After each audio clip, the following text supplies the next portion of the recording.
জঙ্গলে গিয়ে ফটোশুট করতে হবে না, আমার বাড়ির সামনে অনেক জঙ্গল আছে, আমি একটু চলে আসবো। হ্যাঁ। Hello guys, good morning. তো সবাই কেমন আছো? আশা করি অনেক ভালো আছে। তো গৌরী কুইন চ্যানেলে তোমাদের সবাইকে ওয়েলকাম জানিয়ে ব্লগটা স্টার্ট করলাম। তো শুরু থেকে লাস্ট পর্যন্ত থাকো, কেউ যেন স্কিপ করবে না, ঠিক আছে?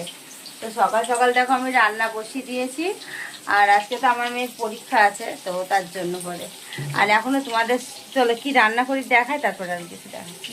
আর দেখো ভাত হয়ে গেছে, ভাতের ফ্যানটা শুধু ঝরাবো। আর এখানে দেখো আলু ভাজছি, মাটন হবে আজকে।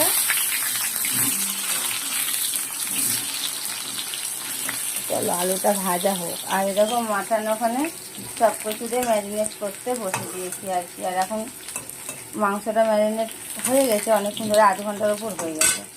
আর এখানে কাঁকরুল ভেজে নিয়েছি, আর আমাদের এখানে এখনো জল আছে, এই দেখো, এই যে। আর এর মজা দেখো। আর এখন ঘড়িতে বাজছে 9:30। তো চলো আমি রান্নাটা করে নিই ঝটপট ঝটপট করে। এখানে আলু ভাজা হয়ে গেছে,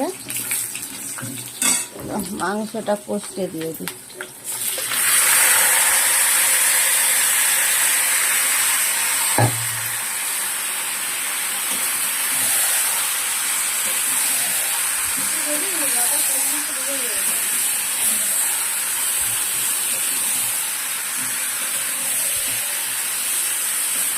তো চলো মাংসটা ঢাকা দিয়ে দিই। তো দেখো রান্না হচ্ছে এদিকে, আর আমি এখন চেয়ারে বসে গেছি। কেন জানো তো? মাজাটা যন্ত্রণা করছে। চেয়ারে বসে গেছি, আর এখন বৃষ্টি হচ্ছে আবার, তার জন্য এখানে এসে ওই অসুন্দরী বসো, ওখানে বসো বসো। বৃষ্টি হচ্ছে বলে আর জায়গা নেই, দেখো এখানে এসছে। মজাটা কি করবে মানে ভেবে পাচ্ছে না।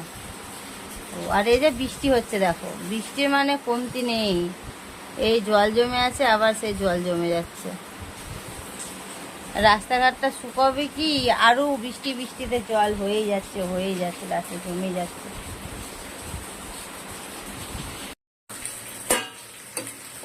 তো চলো দেখি মাংসটা কতদিন দেবো।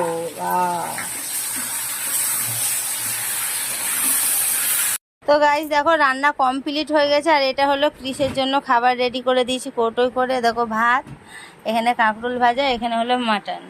মাটনে দেখো তেল হয়ে গেছে আজকে বেশি, কেন বলে তাই যে মাটনটা নিয়ে এসছে চর্বি চর্বি দেখে।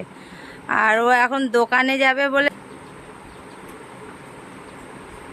আর আমাদের মিষ্টু ঘুমোচ্ছে দেখো এখন।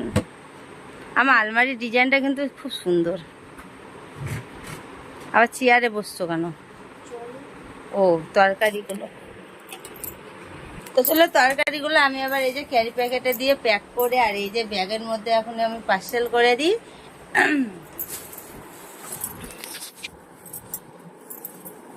আর একটা ইয়ে লাগবে তো, আর একটা প্লাস্টিক লাগবে, তরকারি পড়ে যাবে তো।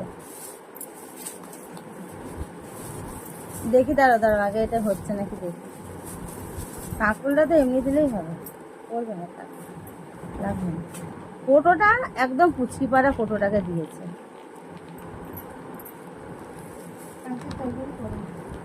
করবে না তো,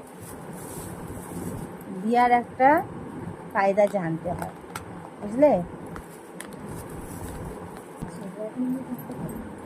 এই যে এখন খাবারও রেটে বেঁধে দিলাম, কেন বলো তো? ট্রেনের মধ্যে এত ভিড় হয় তো, নাহলে খাবার দুপুরকার খাবার।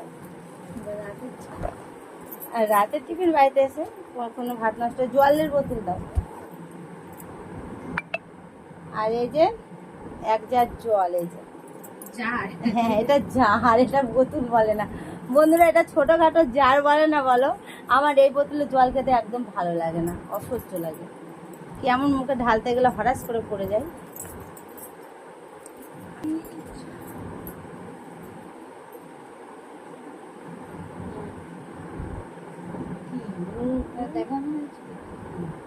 আজকে রাত্রে কি যাবে বাড়ি, আজকে আর আমার এখানে আসবে না, আজকে বাড়িটা টাটা করতে করতে চলে যাবে। চলো ও এখন দোকান চলে যাবে, দোকান যাওয়ার পরে আমি বাসন আছে কটা বাসন মাজবো, চান করবো, করে খেতে বসবো। খেয়ে আবার রেডি হয়ে স্কুলে 1:30টার মধ্যে বেরিয়ে, কালকে লেট হয়ে গেছিলো, আজকে 1:10-15 বেরাবো, বেরালে পারে না আমি অটোটা পেয়ে যাই।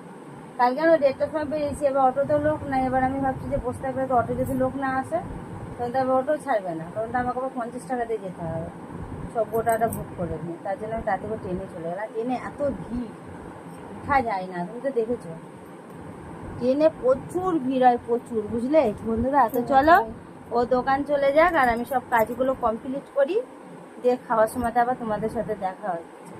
বন্ধু দেখো আমি এবার খেতে বসে গেছি, তো চলো আমি খেয়ে নিয়ে, দেখো এই মাটন নিয়ে নিয়েছি, আর এই যে এখানে এই দেখো মাটন, চলো খাই।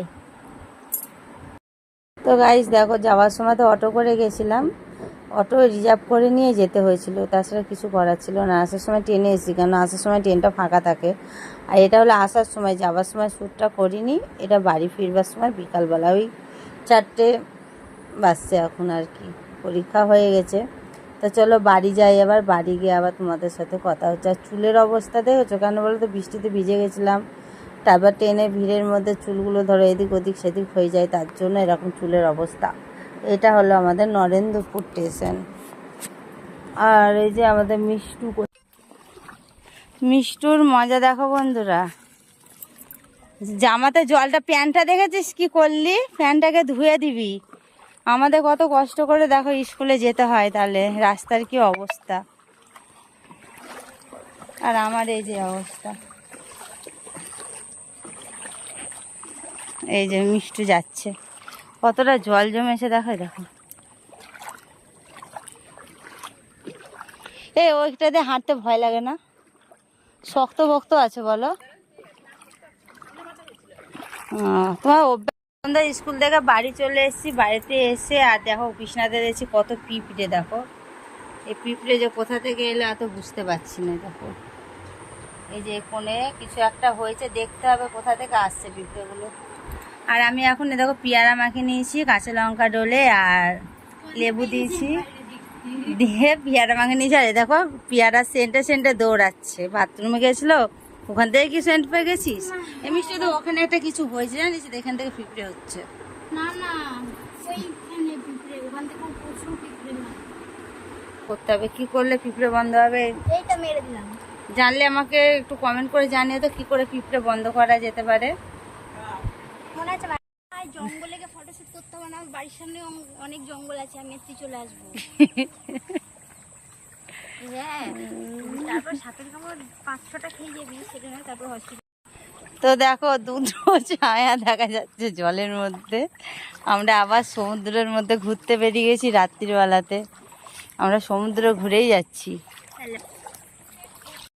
তো বন্ধু দেখো বাজার থেকে বাড়ি চলে এসেছি, অনেকক্ষণ হলো বাড়িতে এসেছি, 8:30-15টা বাজছে। এখন আমি কি খাচ্ছি দেখো, চিলি চিকেন আর মিক্সড ফ্রাইড রাইস, আর মাটন তো দিনে করেছিলাম, মাটন ওখানে আছে, মাটন রাখা আছে, মাটন এখনো খাইনি, রাত্রে যদি ইচ্ছা করে তো খাবো।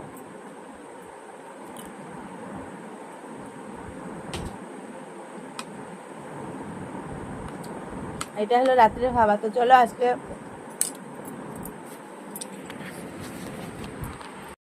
আজকে আমি খেতে খেতে চলো ব্লগটা শেষ করছি। ভালো লাগলে একটা লাইক কমেন্ট শেয়ার করে দিও, চ্যানেলটা সাবস্ক্রাইব করে পাশে থাকা বেল বাটনটা কল করে রেখো, তাহলে আমি যা যা পোস্ট করবো নোটিফিকেশন করে তোমাদের ফোনে অটোমেটিক পৌঁছে যাবে। সবাই ভালো থেকো, সুস্থ থেকো, কাল আবার একটা নিউ ব্লগের সাথে দেখা হচ্ছে। তো সবাইকে গুড নাইট।